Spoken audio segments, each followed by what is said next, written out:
buenos días con todos. Les saludo cordialmente. Mi nombre es María Fernanda Montero Chorres, estudiante de Criminalística Forense.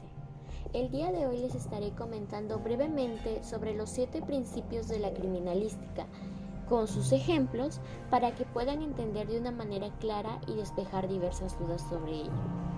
En el primer punto tenemos el primer uso, el principio del primer uso. Este principio fue creado por Edmond Locard el 13 de diciembre de 1877. Fue un criminalista francés considerado uno de los principales pioneros. Este principio menciona básicamente que en todo hecho delictivo siempre se utilizan diferentes agentes para consumar una acción o una conducta tipificada como delito. Estos agentes pueden ser físicos, químicos o biológicos. En el caso de agente químico tenemos, los agentes químicos agrupan una serie de sustancias de propiedades fisioquímicas muy diferentes, ya que pueden ser sólidos, líquidos, vapores o gases.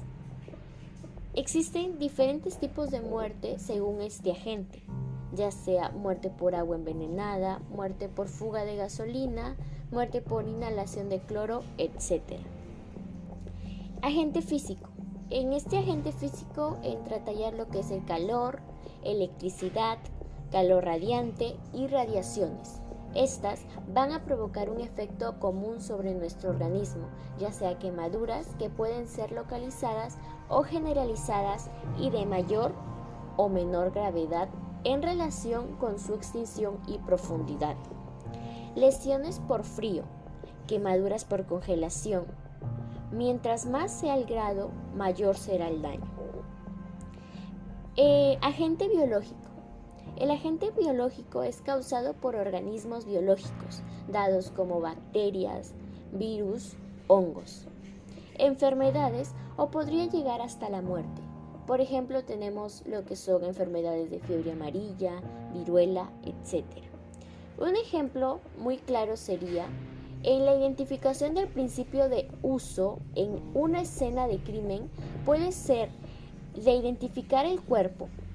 En el cuerpo una serie de heridas de similar magnitud perpetradas mediante la utilización de un elemento punzante. Como principio número 2 tenemos el principio de producción.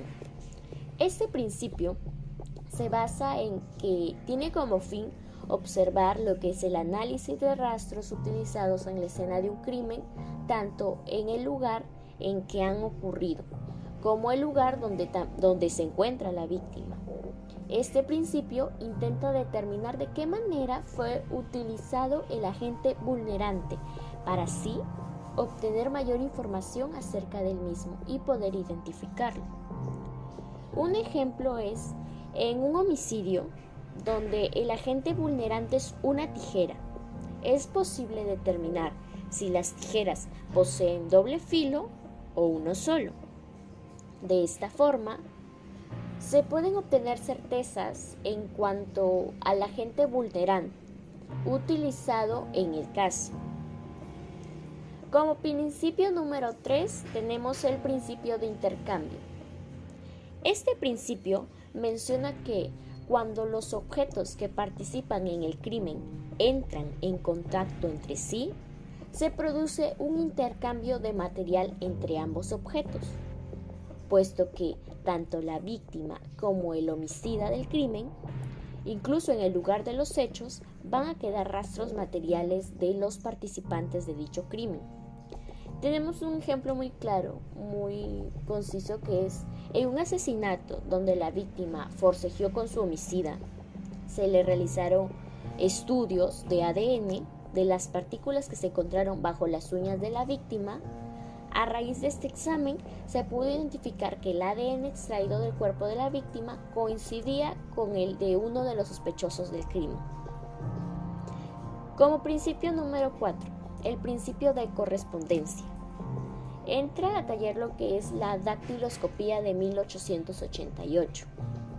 Básicamente, este principio consiste en que las características o formas del cuerpo de mayor dureza quedarán impresas en el cuerpo de menor dureza.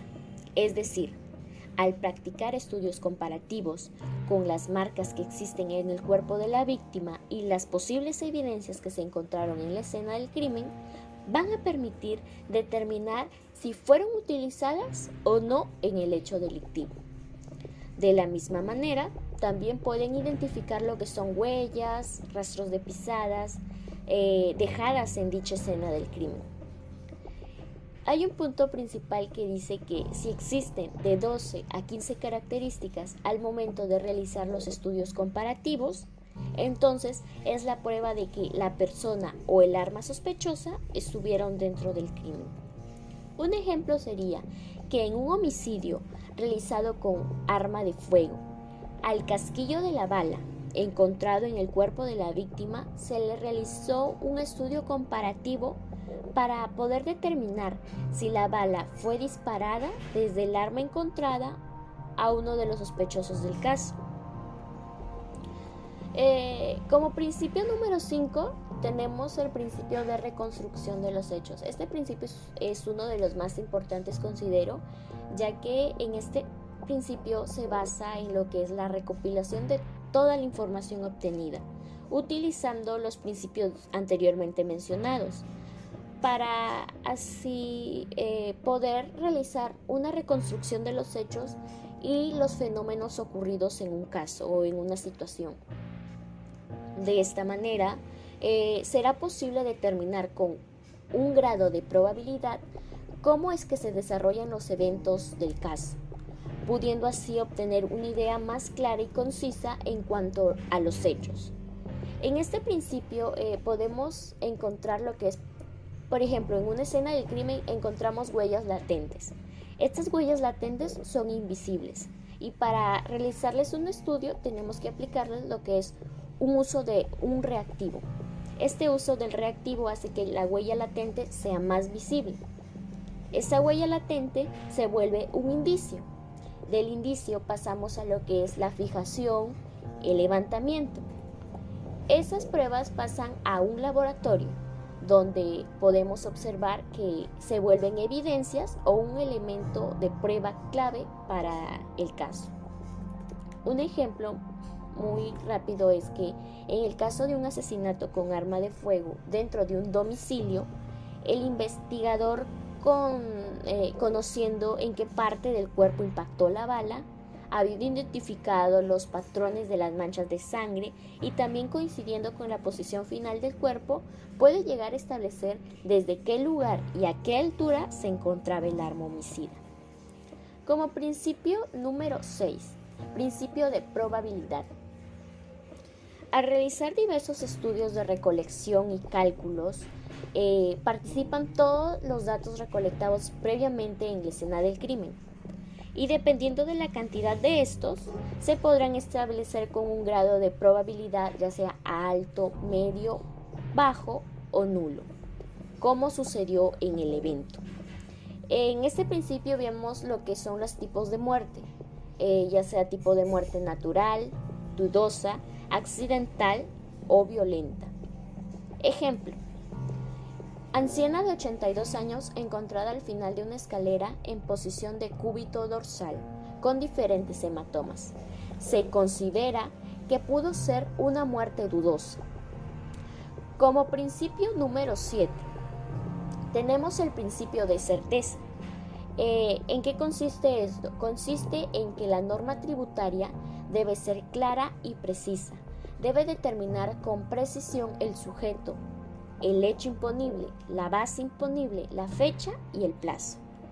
Este principio se basa en el análisis de todos los elementos o agentes vulnerantes implicados en la investigación de un caso. Dicho análisis se realiza con el objetivo de establecer que cada uno de los agentes vulnerantes pertenezca al caso y que esté dentro de la investigación. Un ejemplo, el ejemplo final, que sería al realizar una comprobación de huellas dactilares encontradas en el arma homicida y compararlas con la del presunto implicado del hecho, se puede certificar si la persona fue la que utilizó dicha arma o no. Finalizando con el tema, Agradezco mucho la atención brindada, espero el tema haya sido de su total agrado y sobre todo los invito a suscribirse al canal y me regalen un me gusta en mi video. Conmigo será hasta una próxima oportunidad. Muchas gracias.